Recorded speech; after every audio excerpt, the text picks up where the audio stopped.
Welcome, everyone. Five Wishes is pleased to present today's Practice Community webinar, Advanced Care Planning Perspectives and Best Practices, a roundtable conversation. My name is Jennifer, and it's my pleasure to facilitate. We are recording the call, and we muted all participant audio. If you need help, please email 5wishes@compartners.com. That's the number 5wishes@compartners.com. This presentation will last up to 60 minutes, and you are encouraged to ask questions throughout. Simply click on the Q&A button at the bottom of your screen. A separate box will open where you can then type in your questions. It is now my pleasure to turn this over to Joanne Eason, President of Five Wishes. Welcome, Joanne. Thank you, Jennifer, and thank you all for joining us today for the 10th Five Wishes Practice Community webinar. Five Wishes started 25 years ago with the idea that people should have a voice in their care at the end of life, and that it shouldn't be difficult for that voice to be heard. Advanced directives then, and some now, were hard to understand. And Five Wishes, well, the whole idea was to make it easy. And that's the idea behind our practice community. It's to make it easier for you to have the resources available to assist you in doing advanced care planning on your day-to-day basis. And it's also here to help you have truly meaningful conversations with the people that you serve. We do that not only through our program resources, but mainly through sharing best practices, innovations, and highlighting thought leaders. And speaking of thought leaders, we are honored today to have the group of people that we do, the preeminent thought leaders and experts in the field of advanced care planning, and that they're gathered around this virtual table to help share ideas to inform and inspire the work that you do every day. So we're very grateful for them, and we're grateful for you for all the work that you do. So I'd like to introduce Kathleen Taylor, who's going to moderate today's conversation. Kathleen serves as our Five Wishes Healthcare Advisor, and she brings nearly 3 decades of experience in hospice and palliative care focused advanced care planning, program development, patient care, and communications. So Kathleen, thanks so much for making this webinar a reality. Thank you, Joanne, and thank you everyone who's joining us today.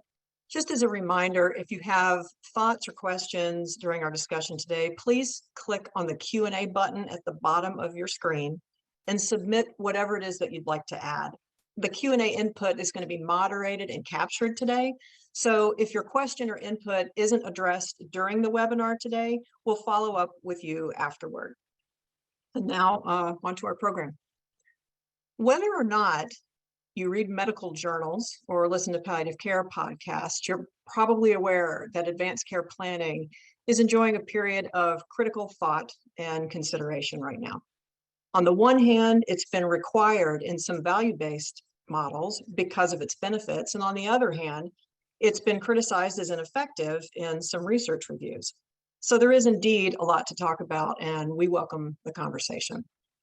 This discussion today is going to focus on what works, on best practices, adding value to the patient and clinician experience, and what advanced care planning should mean and include in order to be effective in the evolving healthcare environment. And we have with us, as Joanne said, several experts in the field who think a lot and know a lot and influence a lot about all of this. So with that said, it's my pleasure to introduce our panelists today. Great, you can all start your video. First, we have Dr. Stephanie Anderson. She's the Executive Director of Respecting Choices, an internationally recognized evidence-based system for person-centered decision-making that transforms the healthcare culture by honoring an individual's goals and values. Respecting Choices is a division of CTAC Innovations. Dr. Anderson has more than 30 years experience in hospice and palliative care, home care, case management, and emergency medicine. Welcome. We have Dr. Stephen Buchanan, who's co-founder and chief medical officer of Iris Healthcare. Iris, powered by Aladad, partners with primary care physicians to scale the delivery of personalized, expert-led, comprehensive advanced care planning. Dr. Buchanan is a palliative medicine physician, was the CEO of one of the country's most successful accountable care organizations, and has started and directed several palliative care programs across the country, including University of Miami's Medical Center, University of Utah's Medical Center, and Ascension Health's largest palliative care program. Welcome. We have Tori Fields. She's the founder and chief executive officer of Votive Health. Votive Health helps health plans and providers deliver high quality care to people with serious illness through value-based agreements, facilitating better payer-provider integration. She also serves as strategic advisor to the Coalition to Transform Advanced Care. Her experience includes work as an economist and population health researcher in a variety of settings.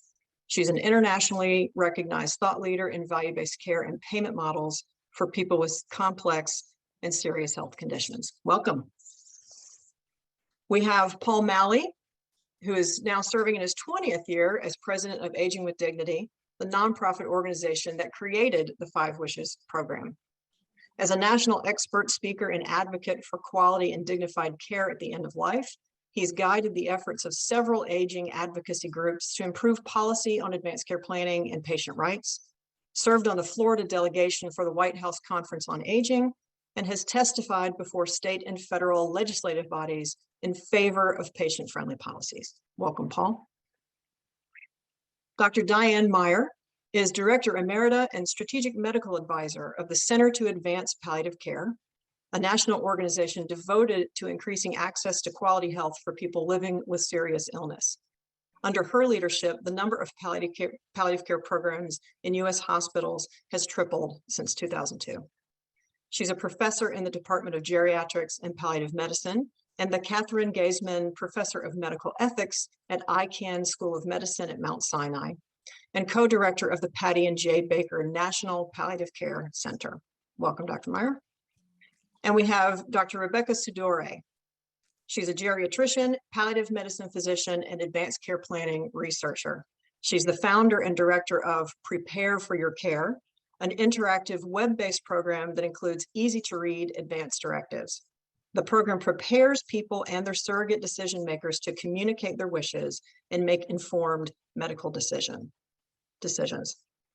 She's also a professor of medicine in the geriatrics division at the University of California, San Francisco, and director of the Innovation and Implementation Center in Aging and Palliative Care and the Vulnerable Populations for Aging Research Core of the NIA-funded Pepper Center. Welcome, Dr. Sudore. Thank you, everybody. We're so glad to have you all here. And now to get on with our program. I'd like for us to start with probably one of the biggest questions we might get to today, which is really defining advanced care planning. Given all of the attention with the criticisms and looking at what works and what doesn't, there's been, this has been the subject of much thought and some debate in recent months. So if we think about, I think everyone here can probably agree that good advanced care planning is not check boxes and just aiming for completed advanced directive forms. I think we've moved past that as being what anybody would aim for. So when we think about good advanced care planning, when we think about the parts of it that work, how can we arrive at some kind of definition that helps people understand what is the thing that we're talking about doing with folks? And I'd like to ask Dr. Sudore to start us off, because you've done so much work in this regard, looking at the definition of advanced care planning. Are you all right with that? Sure, yeah. Great, thank you. Well, and I'm also very interested to hear what other people have to say, but I think for your listeners to know, I think what's interesting, you were talking about the evolving healthcare system. I would say this is evolving, and the definition of what advanced care planning is evolving. We had pulled together probably 50 different international experts on advanced care planning back in 2017. And we realized quickly that we actually convened them for something else about outcomes, which we might get to later today. And we found out that we had to kind of stop what we were doing because these experts on advanced care planning couldn't agree on a definition. So we came up with a preliminary definition, but that was in 2017. And I can tell you that that's still been evolving. I can tell you very briefly how I define advanced care planning, and then I'd love to hear from other people. So I think simply advanced care planning to me is preparation for communication and medical decision-making, with a focus really on who that person is as a human being, what brings them joy and pleasure in life, and how they can sort of use that to make informed decisions for themselves or for other people to make decisions for them. So that's how I think about it. It's really about that preparation. Oh, I love it, Rebecca. We completely agree. We see the definition evolving and preparing to make medical decisions. I would add to that the process of ongoing communication, and it being about conversations and communications, and whether that's a digital experience, an in-person, virtual, whatever the modality is, but it's a process of communication that includes understanding.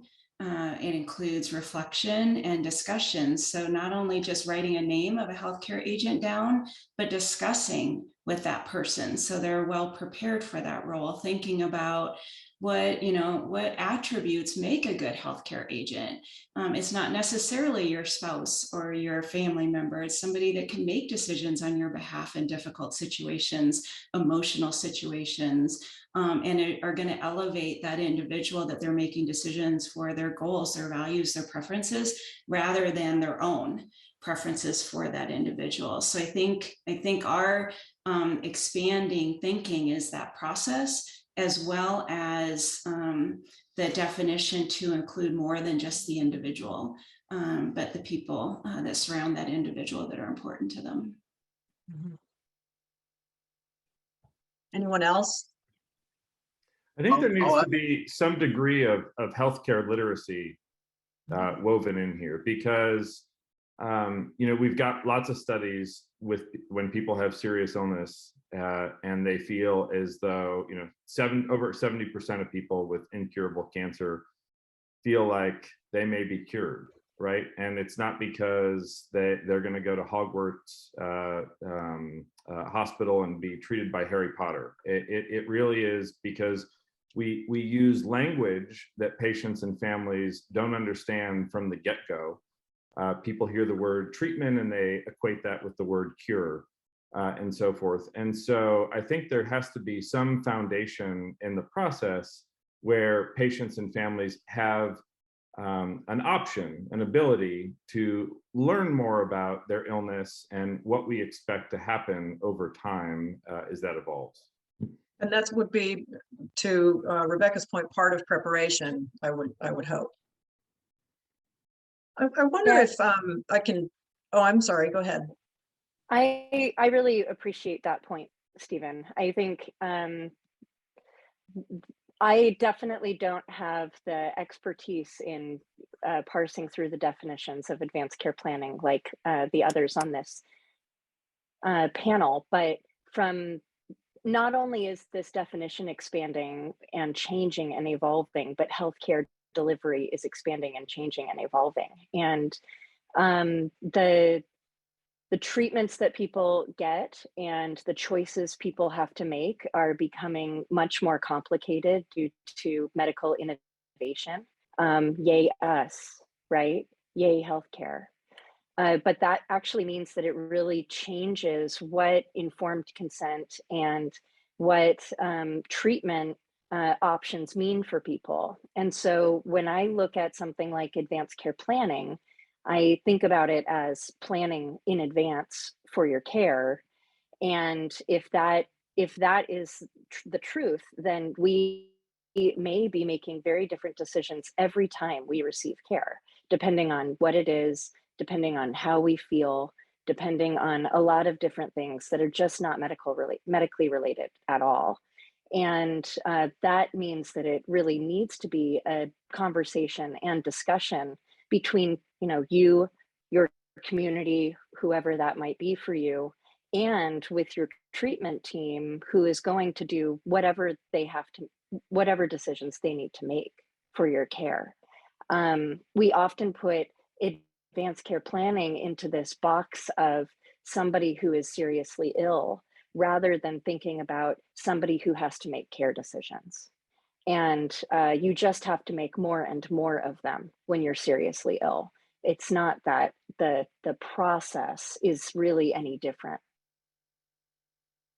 I think that's a good point, Tori. And one of the things that that I find a bit sometimes confusing is when experts in the field draw a line between serious illness conversations and advanced care planning conversations. And I understand that there are some areas of difference. When a person has serious illness, of course, there are pieces of that conversation that are going to have to do with diagnosis and prognosis and with making appropriate medical recommendations.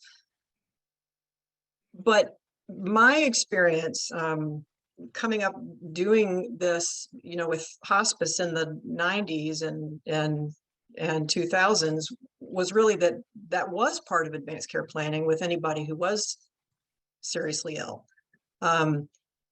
So I'm confused with what seems like a boundary between this is an advanced care planning conversation, this is a serious illness conversation. Is it just words at this point? I mean, the things that work, I think, are going to become the definition of what we want people to be trying to do. So again, what are the things that work? Preparing people for decisions, preparing people for the realities of some of those decisions. But is there also a role for people who aren't seriously ill yet? I would say yes. And Kathleen, you mentioned some of the early days and early years, and hearing some of the first comments today made me think back to when we were first creating the 5 Wishes program in the late 90s. It was standing on the shoulders of that groundbreaking support study from the Robert Wood Johnson Foundation that I think inspired CAPC, Respecting Choices, many other programs that were aimed at trying to close the gap between the dissonance between what people said they thought they wanted at the end of life and what they were actually getting.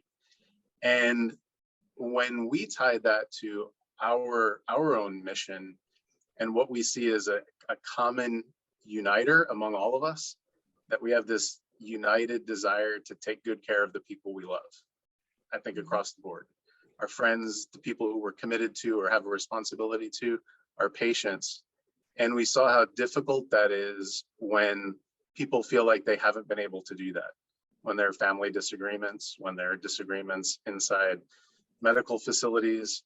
So I think when I think about what is advanced care planning, and also the difference between advanced care planning discussions and serious illness discussions, it's, are we moving people closer to that place where they can feel like they can say, yes, I took good care of the person who I love the most, and fill in that gap. For us, what we've seen is that does include naming a decision maker, but also not stopping there, because we've also over the past 20 years received a lot of phone calls in our office from people in emergency rooms who say, my mother named me as a healthcare agent and I just found out, and now I don't know what to do. I know I'm the decision maker, but I don't know where to start. So I think the magic that we've always looked for, and why I think it's so useful to have this groups together, is to find that sweet spot of how to have conversations with people today so that they can be ready to be a good caregiver or a decision maker, patient, whatever the case might be, to give that good and right and best care at the right time.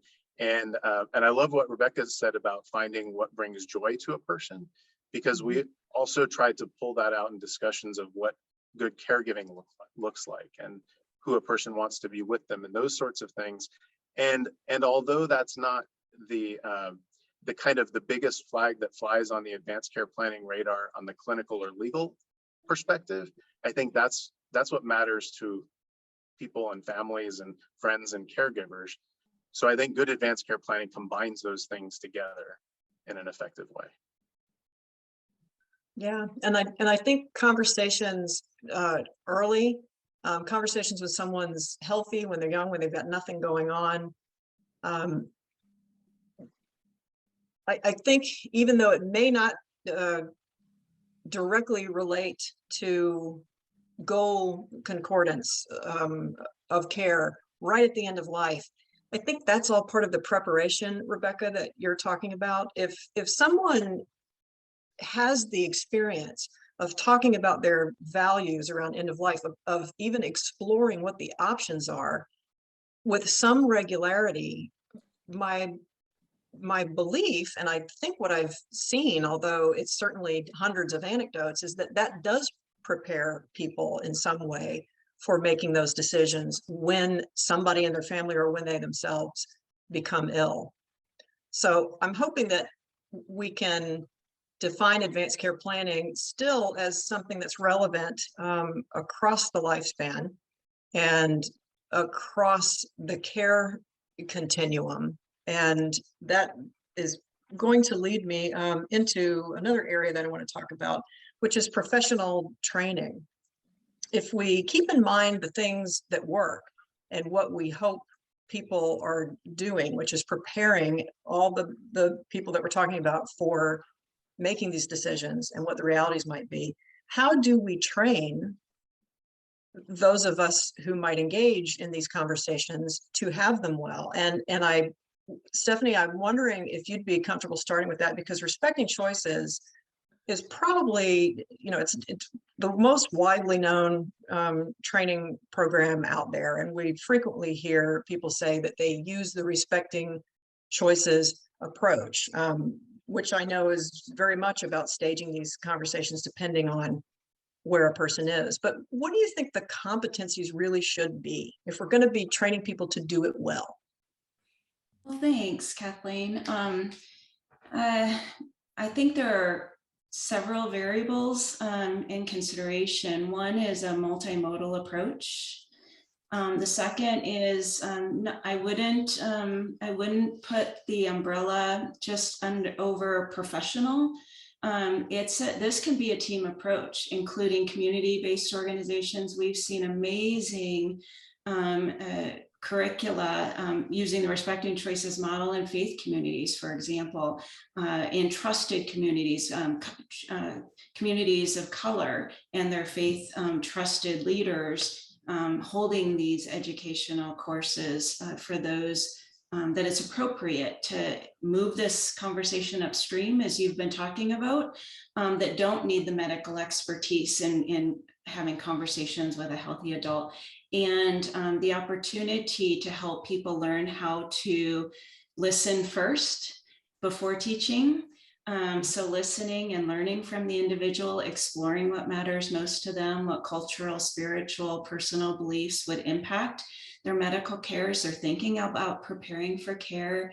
I think another important component of the training is that if you have a skilled individual, whether that's a clinician or non-clinician, journeying with an individual on through a conversation, that individual becomes empowered to advocate for themselves in a way that might not otherwise happen. And so when you think about training, there are so many dimensions to it. There's the how to have the conversation. There's training on the system changes that need to occur. So a conversation in a faith community gets documented and accessible to the healthcare team that would be providing care. There's the component of people that have a serious illness, and that then needs an additional component of training and how to walk with people about helping, do you understand about your serious illness? How is that impacting your life? What is living well to you mean now with a serious illness? And we would advocate that training includes, this is a point I try to make often, because we disagree with treatment menus in conversations and training. And so having a serious illness training that focuses on a conversation that is helping somebody to think about what an acceptable or unacceptable outcome of care is to them, rather than specific treatment options related to whatever decision they might be faced with in the future, which is really impossible. So I guess I would summarize by saying multimodal, multi-audience, not just education for having the conversation, but the system pieces around that make the conversation, that education stick and work for the patient. And then finally, we have found a couple outcomes in our curricula. One is that you can't just do asynchronous or toolkits and expect profound behavior change. There really needs to be a component of a competency-based skills acquisition, role play practice. We hear so many people say, I'm so uncomfortable doing this. And by the end of practicing, they have that comfort level that is now going to have behavior change.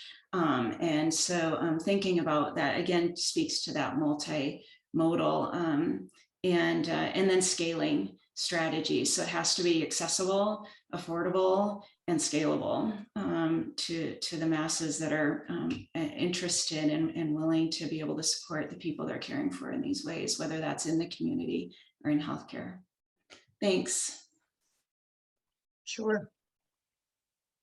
Stephen, you train your facilitators with IRIS. There's an intensive training there, and what they're doing, just to be clear, is really disease-specific comprehensive advanced care planning. So it's in that serious illness conversation, disease-specific realm. What are the competencies that you're training them to? Yeah. Well, let me just say, I'm a Respecting Choices graduate and eternally grateful. You all were doing that before anybody else had anything to offer like that. And it's just had a huge impact on my life and I think millions of other people. And so thank you, Stephanie. And Stephanie was one of my course instructors back in the day. Yeah, so I think at IRIS, just there's certainly a lot of common elements to what Stephanie just went through. I would add, we're big on evidence-based communication techniques, and this is something. So I did palliative medicine training. I went through Respecting Choices and CAPC courses and so forth. This is something that I didn't get a lot of exposure to myself until later in life, and so that's negotiation, conflict resolution, demonstration of empathy, active listening, motivational interviewing, and so forth. There are these really rich techniques that we can use and apply to the rest of our lives, right? I use that with all my kids, use that with our animals, certainly use it in my relationship with my wife and friends and so forth. That is a big part of what we do with the IRIS training. But I think that the other component here is everything that we do is recorded. And there's a number of reasons for that, but everything we do with patients is recorded. And I'm a big proponent of, if you're going to talk to people about this stuff, record it. And we may talk about that later with standardization and so forth. But what this allows us to do in terms of training is create master facilitators, right? Because I cannot tell you how many people we've all trained collectively here on how to have conversations with patients and families.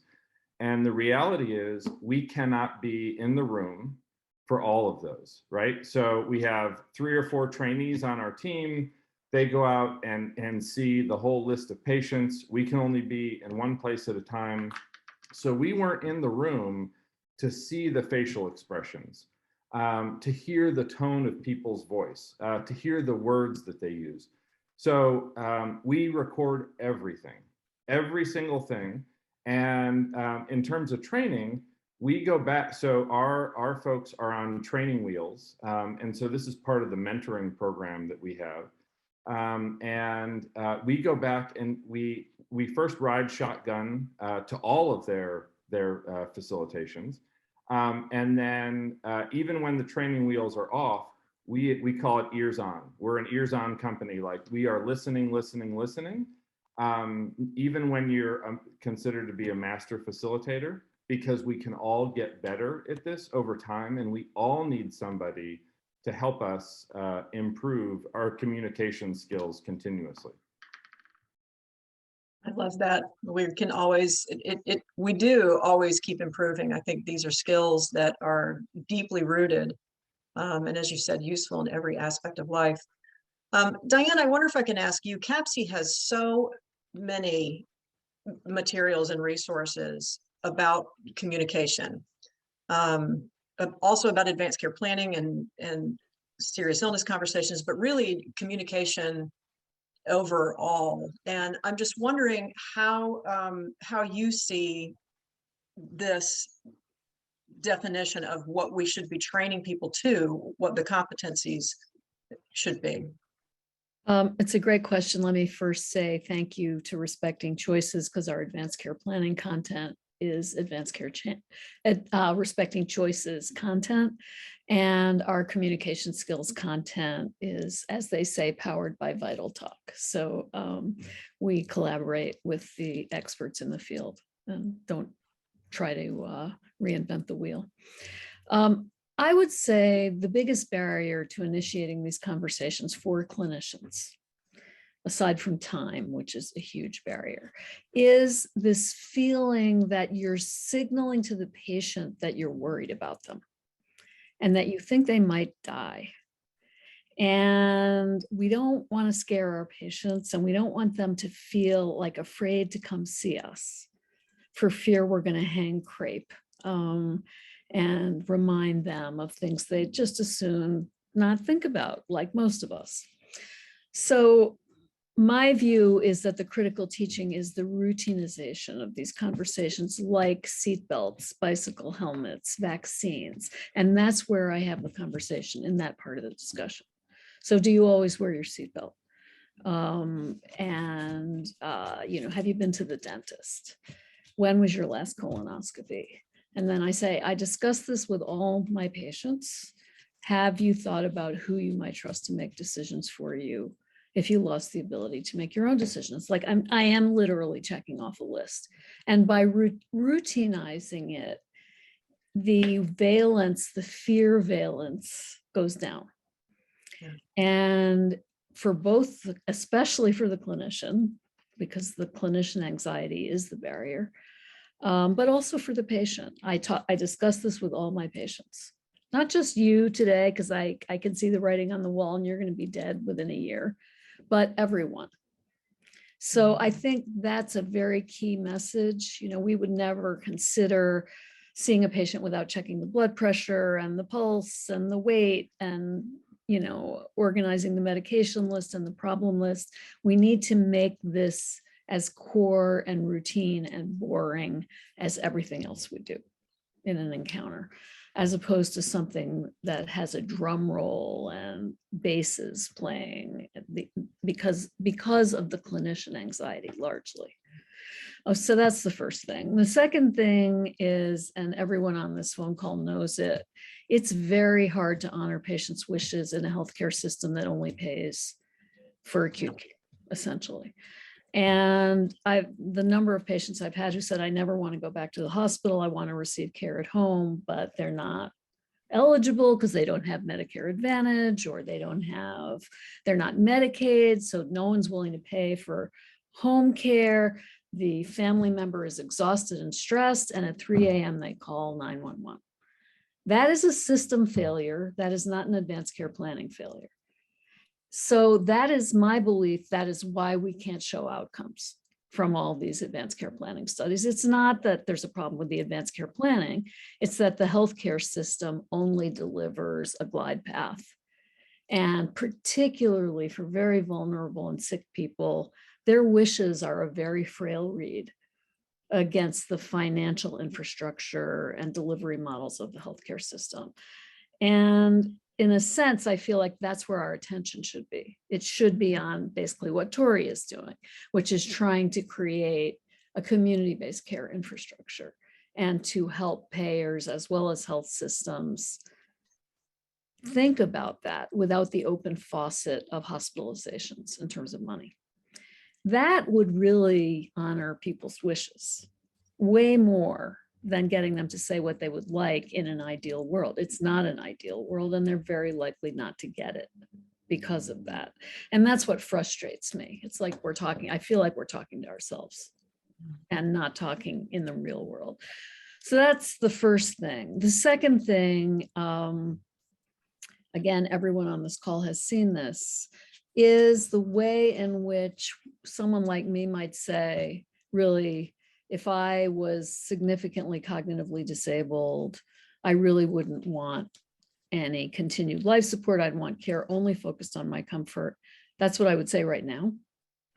I know and have seen enough times people just like me change their mind when the alternative is death. And so this notion that somehow what gives me joy and what I believe now has real salience for unpredictable future events in unpredictable future contexts, I think there's no data to support that. That people are incredibly resilient and they shift what's acceptable based on the reality they're in. We don't have rigid autonomous preferences and choices. We adjust. Look at all the people who are paralyzed from the neck down who would rather live now. They adjusted. Life is precious. There's still a lot of engagement and joy in it. Whereas from where we are right now, we'd say, no, no, no, that's not a life worth living to me.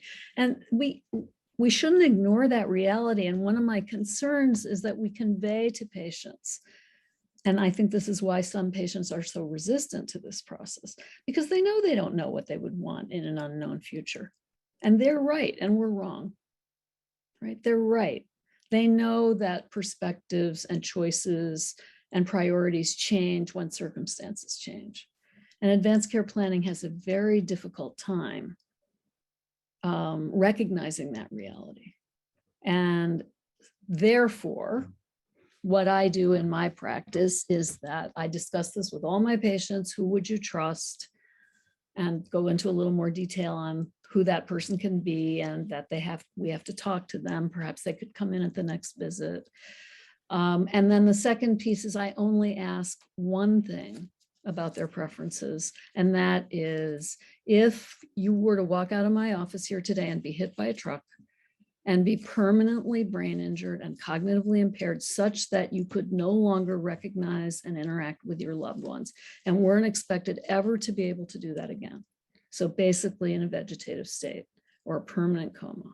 I then say some of my patients say in that situation, they would want care focused only on their comfort. But others of my patients say life would still be worth living to them in that situation. They would want continued care focused on keeping them alive. Which kind of person are you? So I am not judging the I want everything done group. I'm offering it as an equally valid choice. Some of my patients say A, others say B. Which kind of person are you? And the patient can't pick up a judgment from me, hopefully. When I say, and that's enough, that's it, those two things.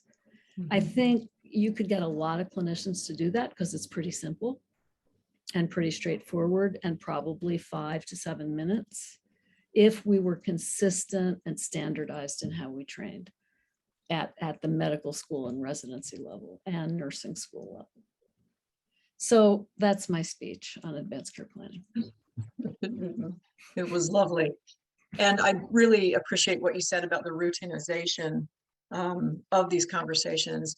And a lot of what you said is the same language we have in the 5 Wishes conversation guide for clinicians, which is about the whole idea is if you're not going to get training where you can do the role plays and really get comfortable with this, here's just a simple guide and some things to say. And one of them is, I like to have this conversation with all of my patients.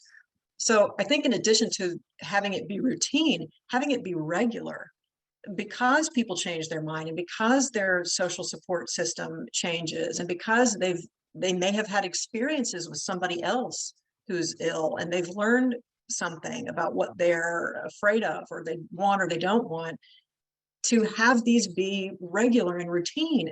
We've got points of care all over the place where these conversations could be revisited. And I'm really hoping that what people understand going forward about advanced care planning is that it's never done.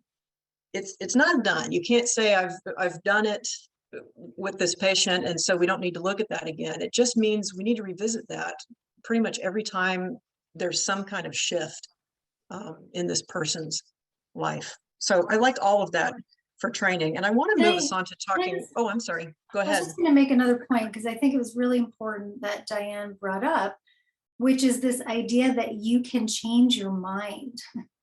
And I feel like we don't tell patients that. I think we tell patients it is a one and done thing. And we don't tell people it's a process. We don't tell people, hey, we have this conversation now. You could change your surrogate decision maker tomorrow because something changed in your life. You could change how you feel, and that's normal. That is a human process, and we'll go through the process together. But I think we need to educate clinicians, but we also need to educate patients that that's part of the process.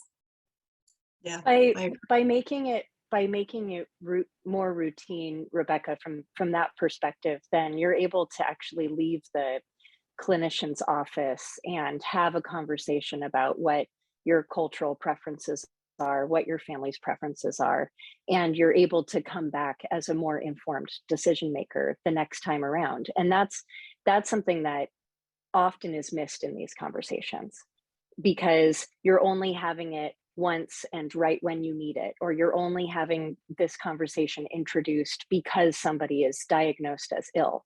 And so then it becomes a situation where you're forced to have to make decisions in this one situation without the ability to consult others or to really reflect on those things. And every day is a new experience, and it becomes something where it's very difficult to have these community activities around advanced care planning where people are teaching one another, or they're documenting 5 wishes alone without a clinician present, because they don't have that in their regular workflow, in their regular routine.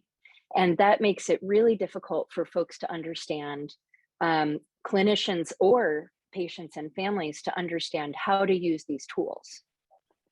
So you have to be really educated in order to even know how to use these tools. Whereas, I think I have shared with the 5 Wishes team earlier, like I have a routine conversation using 5 Wishes with my nieces and nephews who are children. And as part of that, they also understand that this is something that that is part of life, and that it can change over time as they grow older, right? But if you're only asked that one time, it becomes a situation where you're forced to make decisions.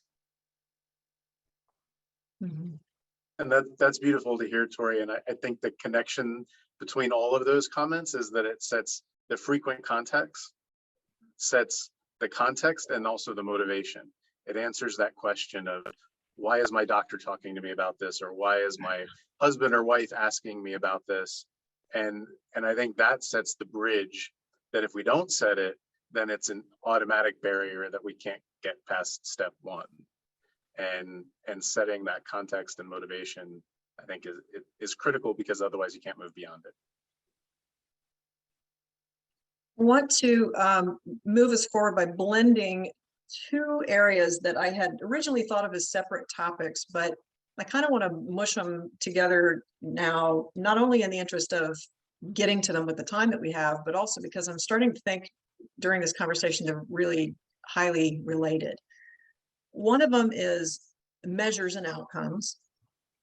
We talk to so many hospitals and health systems and clinics at 5 Wishes. And I think everyone on this call knows that if you've seen one advanced care planning program, you've seen one advanced care planning program. Generally, systems struggle with what I would call ownership and leadership. Most programs are not truly programs. They're mostly intervention based, and there lacks a programmatic support for doing these things. But what drives program support is the measures. If people can't make a case to their organization about we should invest in this, then they can't get the systems in place to do the work in the way that we are talking about. So my two-pronged question is, what should we be measuring? And how can we measure things that can help us put systems in place that encourage and support clinicians in having the conversations in the ways that we are talking about today? I don't even know who to start with. I'm just going to let anybody who's got something to say chime in. I'll jump in. We've had a focus on system redesign forever, because without that, the conversations, as I said earlier, sometimes don't mean anything because they're siloed and nobody knows about them and they're not transferred, etc. So I'm actually going to flip. Kathleen, you talked about measures first and system, but I'm going to actually talk about the system because the measures then I think work to support evaluating that system. And so from a framework standpoint, we have a philosophy of freedom within a framework. So the framework is the system that through evidence and experience, etc., seems to work, and then the freedom to adapt to the individual organization, the culture, etc. So from a system standpoint, thinking about two components within whatever system you're implementing, that a health system, a single health organization, an entire state of organizations working together. There's a component of wide implementation that spreads across all, and a component of deep implementation that goes deep into where the actual individual is being served, right? So there's those two components, and within both of those, leadership matters. That's one, you can't do anything without engaged, supportive leadership, and that needs to happen over time, not just, oh, this is the new fun thing and I'm going to move on 6 months later. Redesigning the systems, if you think about ACLS as an analogy, it's a very systematic process where the people know their roles. They know what they're supposed to do at the time they're supposed to do it. The meds are available, the crash cart's available. It's measured, evaluated, and changes based on measuring that process, that system. And then we've been talking about the team, defining the roles and responsibilities, who is on that team, and what is their role. The community engagement, what messages are working with individuals in the community that you're working with, what messages work with the providers, the care team. And then that leads to the measurement piece of it. And I would advocate that you need both implementation measures to measure that process until you have it hardwired, scaled, and sustained, as well as the longer term outcome measures. And I want to give time to my colleagues here, but I do want to advocate for, I know the public comment period is open for the NQFs being heard and understood measure. I think it's an incredible measure. We're fully supportive of that. I thank Tori for being a key player in that measure. I also am putting a shout out. Diane and I talked about this not too long ago. We hear experiential evidence of the individual's experience in having quality advanced care planning conversations, and it can be life-changing. It's powerful, it's profound if it's a skilled conversation, and it continues over time as their goals change. I've not seen any research, and if it's out there, let me know, but I'm looking for researchers that want to elevate the voice of the individual in this experience through this evidential, this experiential, anecdotal Every organization we work with, they tell these stories, they have these testimonials, and we're not capturing that in how powerful this work is. And it can be from working through a 5 Wishes document on their own. It could be a digital online experience, it can be in person, again, multimodal, but they're all having, not all, but I'm hearing so many having such a profound positive experience in engaging in quality advanced care planning conversations. So I'll conclude with that shout out and ask. I'll share that Dr. Lauren Van Scoy from the University of Pennsylvania at Hershey has actually performed this research repeatedly in partnership with an organization called Practice in evaluating these tools for advanced care planning in the community, particularly in underserved areas. So there is evidence and research out there. It's just not widely disseminated about consumer empowerment and how people feel about making care decisions as a result of advanced care planning tools and resources and these types Tori, of can conversations. you repeat the name of that organization real quick? You blurbed out on my audio a little bit. Can you just repeat the name? The researcher is Lauren Van Scoy from the University of Pennsylvania at Hershey, and their partnership was with Common Practice. They created the Hello game. Thank you. I absolutely, and I agree wholeheartedly with Stephanie. I think that the way that I think about measurement is really around structure, process, and outcomes. So in terms of the structure, I think it is important to track routinization of this type of event and care planning. And to, I think there's a lot of movement in this direction from on the federal level, requiring advanced care planning as a part of models, as a part of ACOs, as a part of other value-based payment arrangements, so that these things actually are documented and collected. And that can be a count, that can be a start. That just says, how often is it occurring in the workflow? The process piece, as Diane, as you were sharing, is really around, was care changed or impacted? And you can really measure that through referrals to other things or other services. And advanced care planning is a great start to really understand what people need from the overall system or the system at large. And there have been a lot of innovative models of tracking what the outcomes are from advanced care planning once that's initiated, to determine if somebody gets more or less of what they want or things that are available.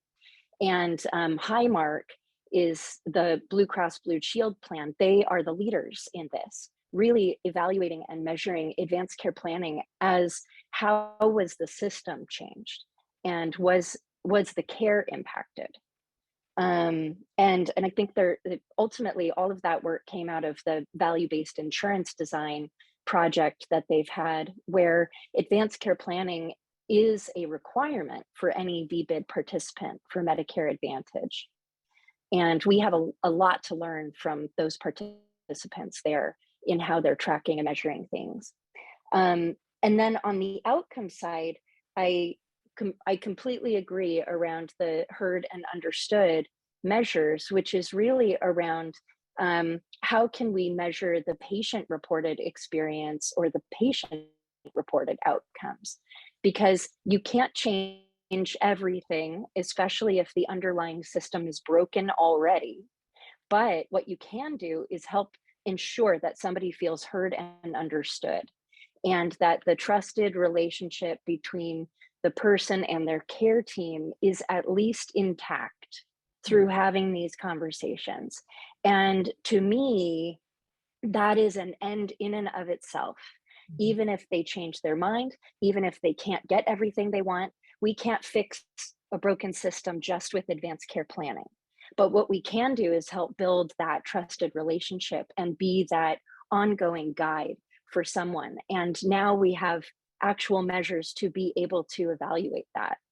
And while the NQF measures are about heard and understood in the seriously ill population, I think there's a real opportunity to test out these measures in a more well population, in an ACO type environment, or a population health approach, because those are the things we want to measure. We want to measure how empowered our consumers are, and if these conversations make an impact or a difference there.